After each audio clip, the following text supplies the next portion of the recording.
We have covered a couple of hot lights on this channel, but I'd like to cover what's most used for travel and compact shoots: LED panels. Let's start with what LED stands for: light emitting diode. The brightness and size of an LED fixture is different from panel to panel. You can have lights as small as a smartphone, like a sun gun, or as big as an ARRI sky panel, like an S360.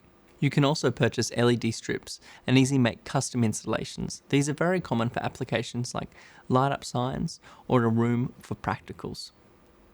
Traditionally, LED panels have not been as bright per dollar as hot lights, but this price is only getting cheaper every day. But per watt, they're significantly brighter.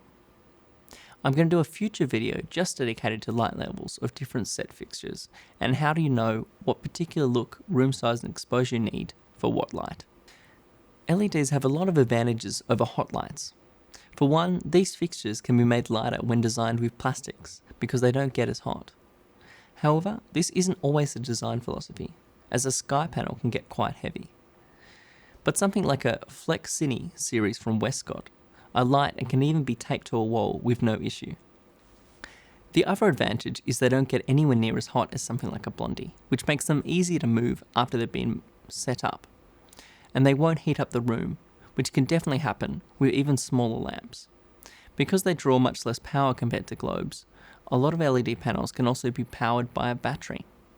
One of the other advantages of LED lights is many of them have the ability to come with 3 or even 5 coloured LED chips, to go of any colour you desire from a click or a scroll of knob.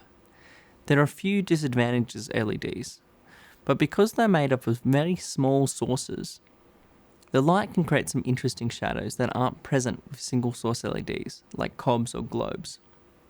The way to stop this is to add a diffusion in front of the LED panel, or bounce them off a white card. Remote phosphors or sky panels don't have this issue because they already have a layer of diffusion in front of them. There are a few disadvantages to LED lights.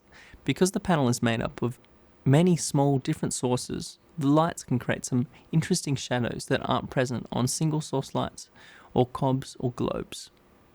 The way to stop this is to add a layer of diffusion or bounce the light against something. Remote phosphors and lights like sky panels don't have this issue because they already have a layer of diffusion applied to the front. The price for high output LEDs compared with Blondies and other tungsten lights is much higher. The technology trickles down, as does the price.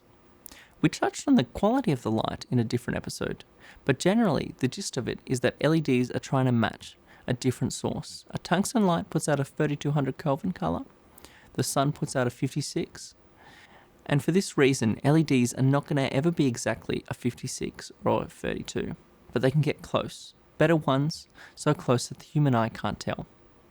The closeness is measured in TLCI, CRI, or the newer standard, SSI. Every light is a different tool, and it doesn't matter what the best light is.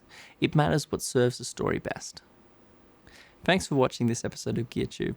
I'm your host Oliver. Please like, comment, and subscribe below. I'll see you next time.